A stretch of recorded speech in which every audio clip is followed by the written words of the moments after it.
चलिए फिर आगे स्टार्ट करते हैं। कल हमने चैप्टर नंबर 3 स्टार्ट करा था, मोशन इन स्ट्रेट लाइन, और मैंने आपको 1 डायमेंशन, 2 डायमेंशन और 3 डायमेंशन ऑब्जेक्ट के बारे में बताया था। ठीक है, तो जैसे 1 डायमेंशन, 2 डायमेंशन, 3 डायमेंशन ऑब्जेक्ट होते हैं, ऐसे ही हम लिखते हैं मोशन इन 1 डायमेंशन। ठीक है, मोशन इन 1 डायमेंशन क्या होता है?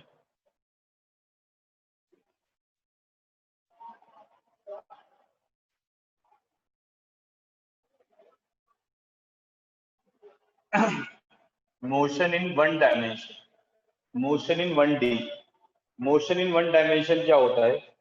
अगर कोई बॉडी इस तरीके से मूव कर रही है कि उसकी बॉडी की पोजीशन को बताने आपको सिर्फ एक ही डायरेक्शन बतानी पड़ रही है। अगर कोई बॉडी इस तरीके से मूव कर रही है कि उस बॉडी की पोजीशन को बताने के लिए आपको सिर्फ एक ही डायरेक्शन बतानी पड़ रही है, तो हम ये बोलते हैं कि उस बॉडी का जो मोशन है वो 1 डायमेंशनल मोशन है। ठीक है, जैसे आप सपोज करो कि एक कार है, वो कार स्ट्रेट ट्रैक पे जा रही है, स्ट्रेट रोड पे जा रही है। ठीक है, अब अगर वो सपोज पहले ए, कुछ टाइम बाद वो बी पे आ गई, तो हमें क्या बताना पड़ा? हमें ये बताना पड़ा कि सर वो 2 सेकंड बाद 5 मीटर राइट में चली गई या 5 मीटर एक्स डायरेक्शन में चली गई। यानी कि हमें सिर्फ एक ही डायरेक्शन बतानी पड़ी कि 5 मीटर एक्स में गई है, हमें बाकी और कोई डायरेक्शन नहीं बतानी पड़ी। क्या करने के लिए? इस बॉडी के मोशन को समझाने के लिए। क्यों? क्योंकि ये स्ट्रेट रोड पे जा रही है, तो जब मूव करेगी तो ये सिर्फ एक ही डायरेक्शन कवर करेगी, दैट इज एक्स। तो ये कौन सा मोशन हो गया? ये 1 डायमेंशनल मोशन हो गया। ठीक है, क्लियर हुआ आपको मोशन इन 1 डायमेंशन का एग्जांपल? बताइए।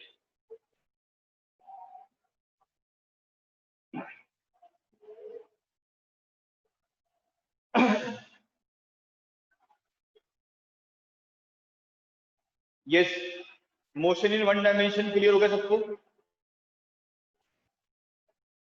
अब हम बात करते हैं motion in 2 dimension. Motion in 2 dimension क्या होगा?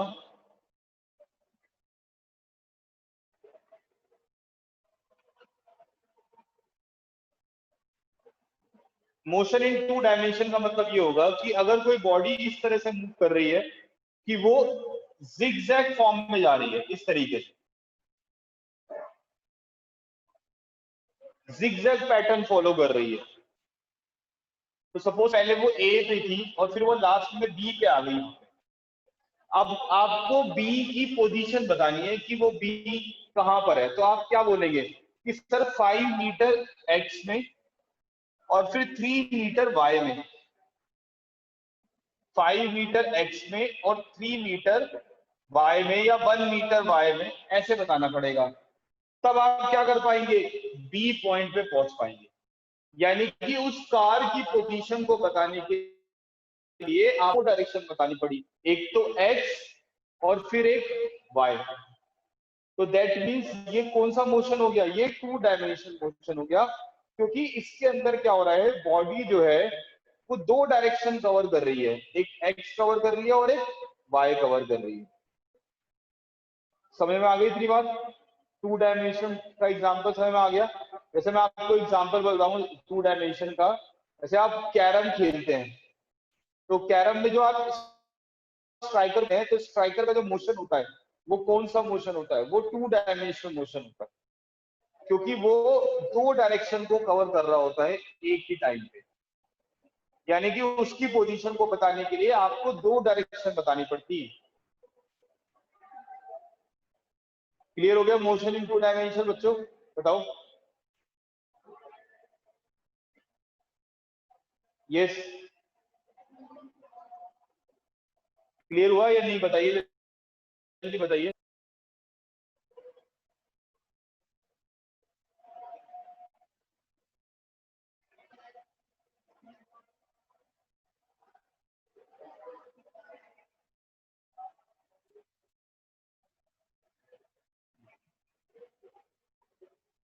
अब इसी तरीके से हम बात करते हैं मोशन इन 3 डायमेंशन।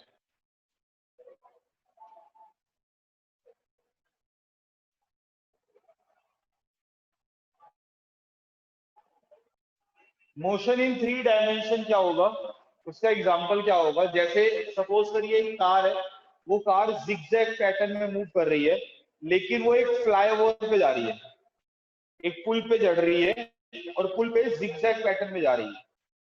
तो जब वो पुल पे जिगजैग पैटर्न में जाएगी तो आप देखेंगे कि वो एक साथ 3 डायरेक्शन कवर करेगी।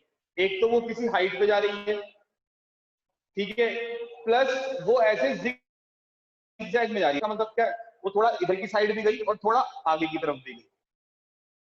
तो ये जो मोशन हो गया, ये कैसा मोशन हो गया, 3 डायमेंशनल मोशन हो गया।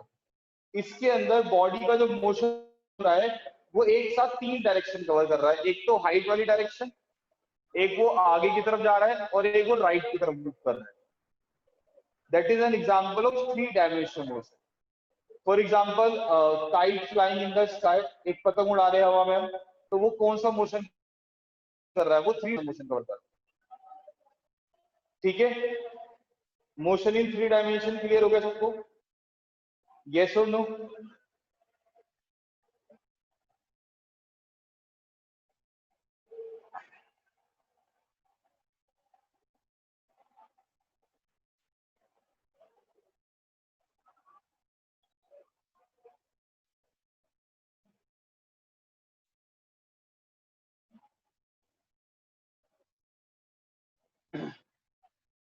How kite will be in 3 dimension.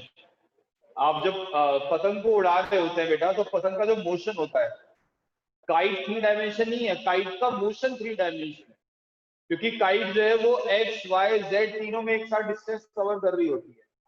वो ऊपर भी जाती है, थोड़ा आगे की तरफ भी जाती है और थोड़ा लेफ्ट में मुड़ जाती है एक ही टाइम पे। तो वो कौन सा एग्जांपल हो गया, वो 3 डायमेंशन मोशन का एग्जांपल, ठीक है। तो ये मैंने आपको तीनों टाइप के मोशन सिखा दिए, motion in 1 dimension, motion in 2 dimension, motion in 3 dimension.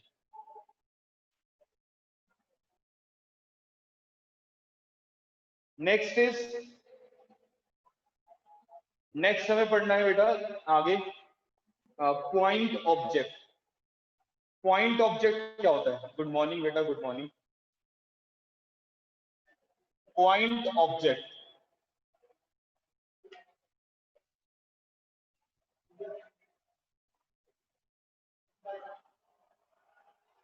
What is point object? Point object क्या होता है, देखिए, अगर आप किसी भी ऑब्जेक्ट को पॉइंट ऑब्जेक्ट बोलना चाहते हैं तो इसका मतलब ये है कि वो जो ऑब्जेक्ट डिस्टेंस कवर कर रहा है अपनी जर्नी में, वो डिस्टेंस बहुत ज्यादा है as compare to its size. क्या कहा मैंने? अगर आप किसी भी ऑब्जेक्ट को पॉइंट ऑब्जेक्ट है तो इसका मतलब ये है कि वो जो अपनी जर्नी में डिस्टेंस कवर कर रहा है, वो डिस्टेंस उसके साइज से क्या है, बहुत बड़ा है। Distance is very very large than is size. तो अगर कोई बॉडी इस तरह से मोशन करती है कि उसका डिस्टेंस उसके साइज से कंपैरिजन में बहुत बड़ा हो, तो इस तरह के ऑब्जेक्ट को हम क्या बोलते हैं, पॉइंट ऑब्जेक्ट।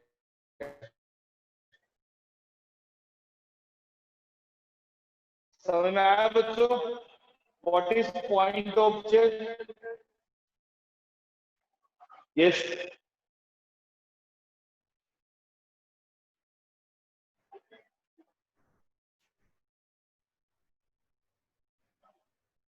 जैसे मैं आपको एग्जांपल लेके बताता हूँ, जैसे सपोज करें earth, earth is a point object.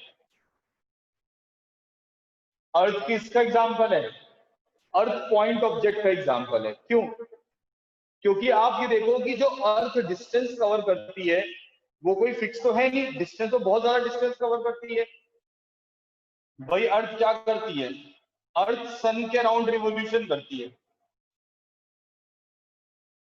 अब जब अर्थ सन के अराउंड रिवोल्यूशन करती है तो जो वो डिस्टेंस कवर कर रही है वो तो बहुत कवर कर रही है ना, बहुत ज्यादा बड़ा डिस्टेंस कवर कर रही है, बहुत डिस्टेंस कवर कर रही है। ये सुन लो,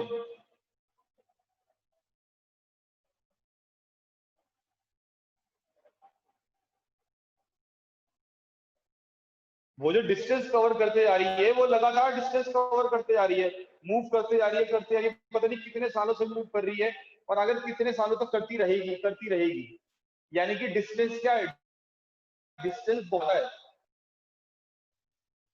बहुत ही ज्यादा है डिस्टेंस। चलो हमने माना कि अर्थ बहुत बड़ी है साइज में, लेकिन आप अगर अर्थ का डिस्टेंस देखोगे तो वो तो बढ़ते जा रहा है ना, वो रिवोल्यूशन लगाते जा रही है, बढ़ते जा रहा है, बढ़ते जा रहा है, बढ़ते जा रहा है। तो आपको यहाँ दिख नहीं रहा कि डिस्टेंस बहुत बढ़ता जा रहा है। और जब डिस्टेंस बहुत ज्यादा हो जाता है साइज से, तो हम उस ऑब्जेक्ट को क्या बोलते हैं, पॉइंट ऑब्जेक्ट। ठीक है, लिख ले सब डेफिनेशन, सब डेफिनेशन लिखिए। An object is said to be point object. An object is said to be point object if it covers large distance. If it covers large distance as compared to its size.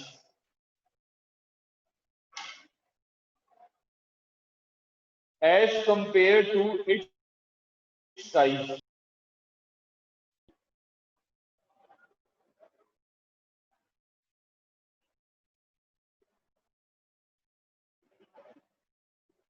Is called point object.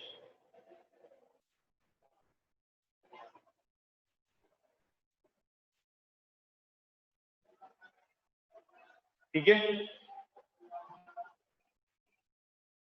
for example earth. Earth is an example of point object.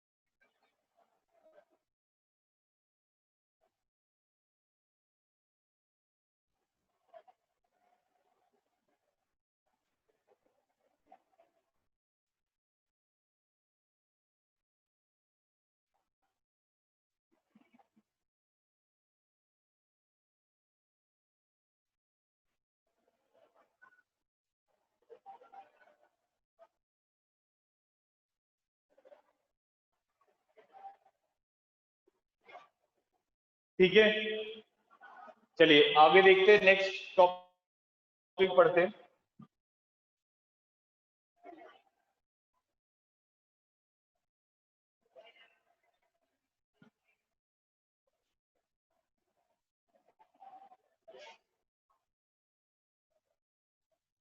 Next हम पढ़ते हैं displacement. Next हम पढ़ते हैं distance and displacement.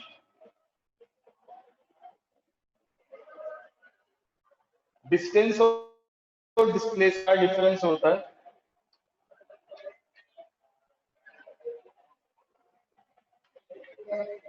ये समझते हैं। ठीक है, अब देखिए डिस्टेंस क्या होता है। डिस्टेंस ये होता है कि जैसे अगर कोई भी बॉडी है वो एक जर्नी कवर कर रही है, सपोज वो ए है, फिर वो बी पे गई, फिर वो सी पे गई, फिर वो डी पे गई। तो इसने जो भी ये जर्नी कवर करी, जर्नी की अगर हम टोटल लेंथ निकाल लेते हैं तो इस टोटल लेंथ को हम क्या बोलते हैं, distance. It is the total path length of the journey covered by the body. That means A B plus B C plus C D, this is called distance. And what about displacement. Displacement क्या होता है, जैसे body ए से चली, फिर वो B पे गई, फिर बी से सी से डी पे आई। ठीक है, तो डिस्प्लेसमेंट क्या होता है, डिस्प्लेसमेंट होता है इनिशियल पोजीशन और फाइनल पोजीशन के बीच में जो शॉर्टेस्ट डिस्टेंस होता है, ये इस शॉर्टेस्ट डिस्टेंस को डिस्प्लेसमेंट कहा जाता है। ठीक है, डिस्प्लेसमेंट क्या होगा? It is the shortest distance between initial position and the final position, that is AD. AD is the displacement. सबको समझ में आ गया व्हाट इज डिस्प्लेसमेंट? यस बेटा बताइए, क्लियर हो गया बेटा सबको? यस और नो?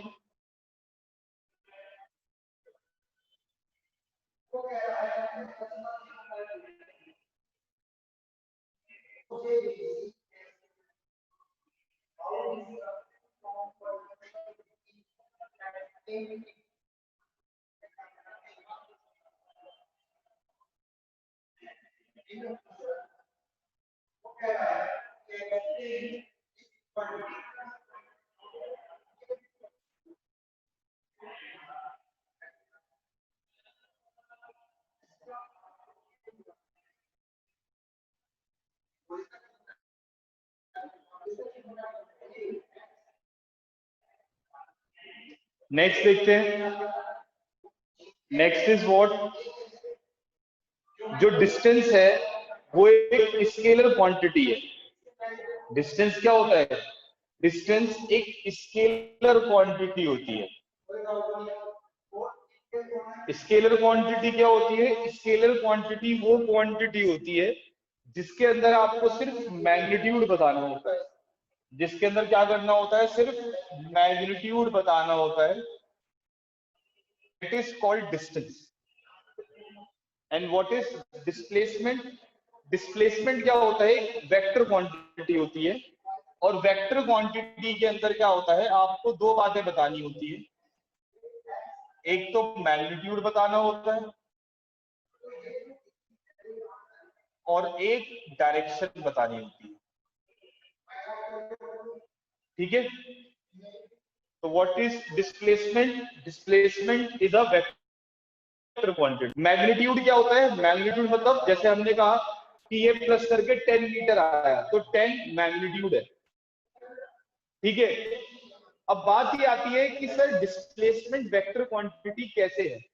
डिस्प्लेसमेंट की एक डायरेक्शन होती है और वो डायरेक्शन हमेशा क्या होती है? इनिशियल पोजीशन से फाइनल पोजीशन की तरफ होती है। डिस्प्लेसमेंट की डायरेक्शन क्या होगी? हमेशा इनिशियल पोजीशन से फाइनल पोजीशन की तरफ होगी हमेशा।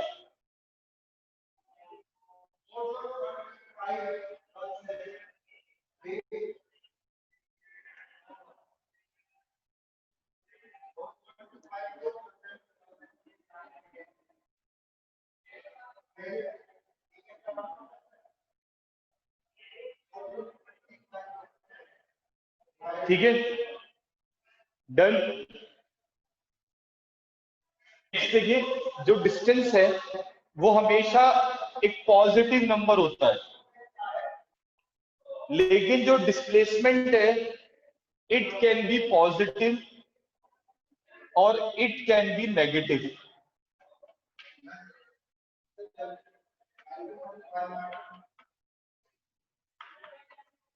ठीक है, डिस्टेंस हमेशा पॉजिटिव होगा लेकिन डिस्प्लेसमेंट पॉजिटिव भी हो सकता है और नेगेटिव है। कैसे देखिए डिस्प्लेसमेंट नेगेटिव कैसे होता है? जैसे आप सपोज करें कि पहले आप यहां ए पर है, ठीक है, फिर वो बी पे गई बॉडी। सपोज करें कि यहां से लेकर यहां तक का डिस्टेंस 100 मीटर है, फिर वो बी से सी तक आई, सपोज इट इज 20 मीटर। पहले ए फिर बी से सी तक आई, ठीक है,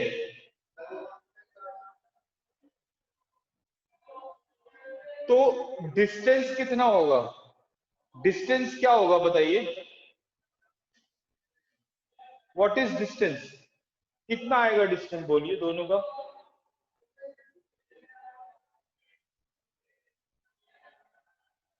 120। कैसे फाइंड आउट करा आपने 120? आपने 100 में क्या करा? 120 को दिया, तो डिस्टेंस आ गया 120। अब मेरे को बताइए डिस्प्लेसमेंट कितना होगा?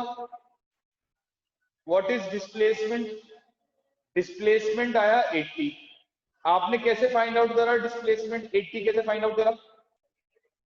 माइनस करके। देखिए डिस्प्लेसमेंट 80 कैसे आया, सुनेंगे ध्यान से।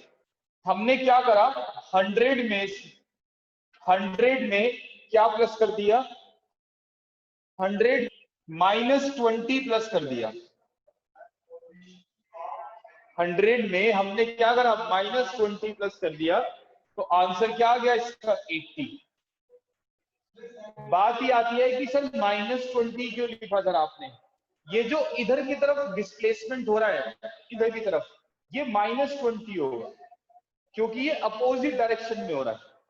वेक्टर क्वांटिटी के अंदर क्या होता है, अगर कोई राइट में होता है, याद रखेंगे हमेशा, अगर किसी का एरो राइट में है तो पॉजिटिव, किसी का एरो लेफ्ट में है तो नेगेटिव, किसी का एरो ऊपर है तो पॉजिटिव, और किसी का एरो अगर नीचे है तो वो नेगेटिव। इस तरीके से जो डिस्प्लेसमेंट होता है वो लेफ्ट वाला जो है वो नेगेटिव में काउंट हुआ, इसलिए आंसर 80 आया। समझ में आ गई बात? कॉपी करे सब अच्छे से।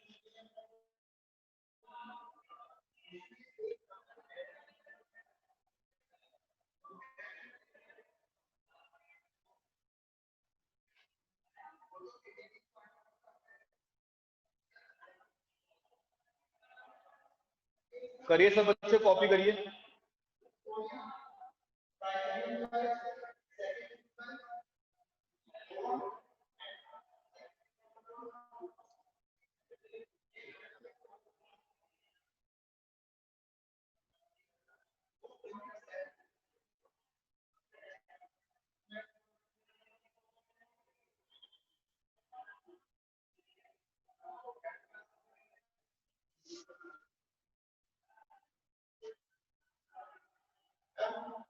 करिए बच्चे, कॉपी करिए जल्दी से।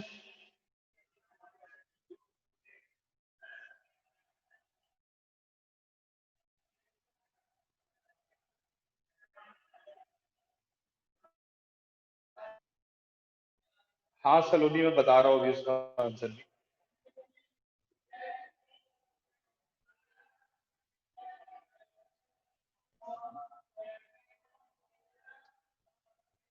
एक बार साइन के बारे में समझ लें। देखिए जैसे आप मैथ में कोऑर्डिनेट ज्योमेट्री पढ़ते हैं,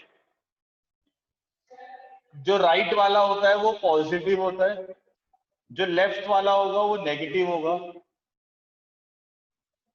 जो ऊपर होगा वो पॉजिटिव होगा, और जो नीचे होगा वो नेगेटिव होगा। ठीक है, इस तरीके से हम क्या करते हैं, डिस्प्लेसमेंट को पॉजिटिव और नेगेटिव बोलते हैं। ये किसके अंदर होता है? ये वेक्टर के अंदर होता है बस, स्केलर के अंदर नहीं होता। स्केलर में तो सारी चीज पॉजिटिव होती है। ठीक है, आगे देखिए, डिस्टेंस कभी भी 0 नहीं हो सकता। अगर डिस्टेंस तो वो रेस्ट हो जाएगी बॉडी, लेकिन डिस्प्लेसमेंट 0 हो सकता है। डिस्प्लेसमेंट 0 कब होगा? जब बॉडी जहां से चली है वहीं पे मुड़ के वापस आ जाएगी। जब उसकी इनिशियल पोजीशन और फाइनल पोजीशन सेम हो जाएगी तो दैट इज डिस्प्लेसमेंट 0। तब उस समय डिस्प्लेसमेंट क्या हो जाएगा? 0 हो जाएगा। ठीक है,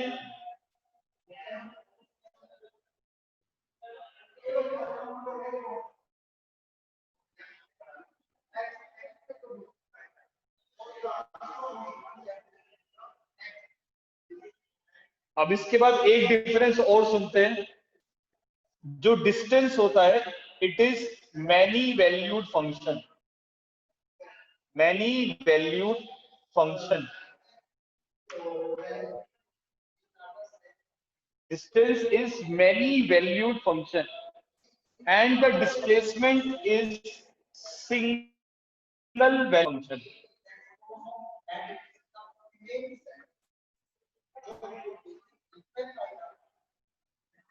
जो डिस्टेंस होता है it is many valued function.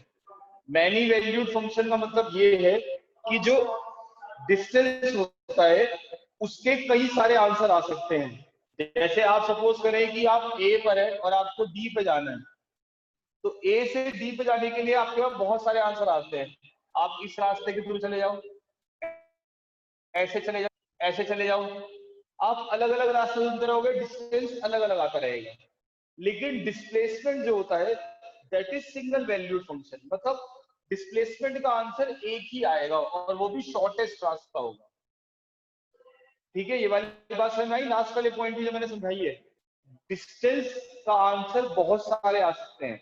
आप जो सा रास्ता चुनोगे डिस्टेंस वही आंसर दे देगा आपको।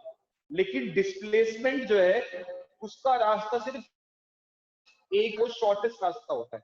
ठीक है ना? तो displacement have only one value. ठीक है, करिए बच्चे, कॉपी कर लीजिए सब बच्चे।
चलिए नेक्स्ट देखते हैं, इसको रफ कर देते हैं।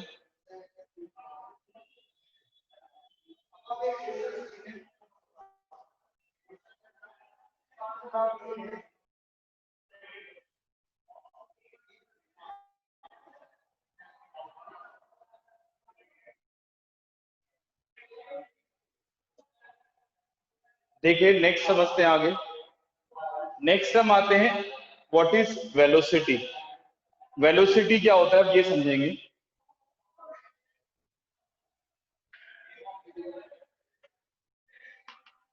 तो वेलोसिटी होता है डिस्प्लेसमेंट अपॉन टाइम।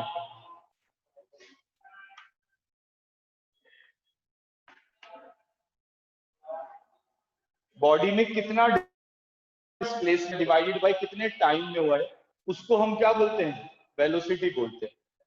अब बात ये आती है कि सर डिस्प्लेसमेंट क्या होता है। डिस्प्लेसमेंट मैंने आपको बता दिया कि शॉर्टेस्ट डिस्टेंस होता है। अब हम डिस्प्लेसमेंट को अगर फाइंड आउट करेंगे तो किस तरह से फाइंड आउट करेंगे, देखिए। जैसे आप सपोज करें कि बॉडी एक्स डायरेक्शन में जा रही है, ये ओरिजिन है, पहले बॉडी यहां थी ए पॉइंट पे, इस समय पोजीशन जो है वो x I, x I is the initial position, और इस समय का जो टाइम है that is t1। A point पे जो बॉडी है तो उस समय टाइम t1 है। कितना भी टाइम हो सकता है, सपोज करिए कि क्लॉक में 2 o'clock हो रहे हैं, ठीक है। फिर क्या हुआ, वो कुछ दूर तक गई, आगे तक गई, यहां पहुंच गई बी पॉइंट पे। यहाँ पे जो उसकी पोजीशन है वो एक्स एफ हो गई।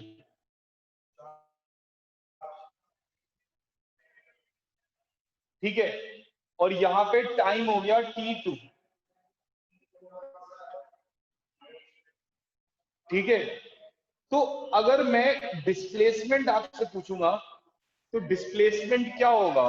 डिस्प्लेसमेंट होगा एडी। डिस्प्लेसमेंट क्या होगा? ए बी, ए से बी की तरफ। और टाइम कितना लगेगा? टाइम लगेगा t2 t1, क्योंकि t1 टाइम पे वो ए पे था, t2 टाइम पे वो बी पे पहुंच गया, तो कितना गैप आया? t2 माइनस t1 का गैप आया। अब ये जो ए बी है, इस ए बी को हम लिख सकते हैं x f minus x i. Final position minus initial position divide by T2 minus T1। अब अगर हम फाइनल पोजीशन में से इनिशियल माइनस कर देंगे तो जो ये चेंज आएगा इसे बोलेंगे हम delta x divided by delta T. तो ये मेरे पास फॉर्मूला आ गया delta x upon delta T. ये जो मैंने यहाँ पे सिंबल बनाया है ट्राइंगल का, इसको डेल्टा प्रोनाउंस करते हैं। डेल्टा का मतलब क्या होता है? डेल्टा का मतलब होता है चेंज। किसका चेंज? एक्स का चेंज। एक्स मतलब का change divide by delta T. Delta T मतलब चेंज इन टाइम। ठीक है, तो वेलोसिटी को हम delta x over delta T भी लिख सकते हैं। Change in position of x divide by change in position of time. करिए सब बच्चे, कॉपी कर लीजिए, नोट करें सब बेटा।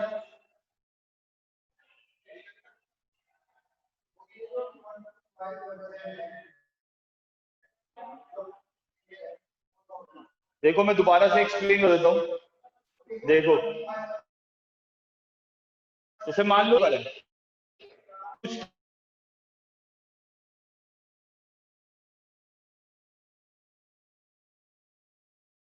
टाइम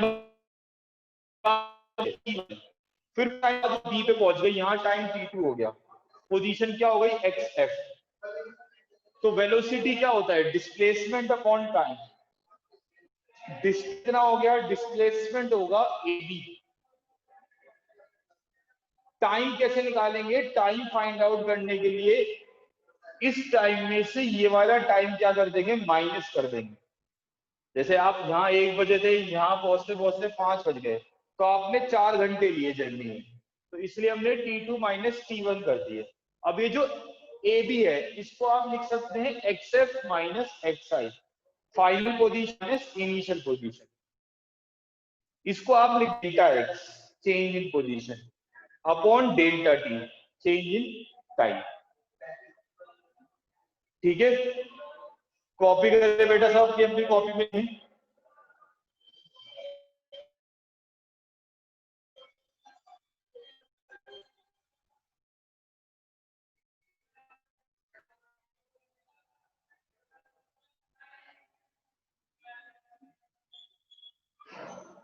चलिए बाकी भी कल करते हैं।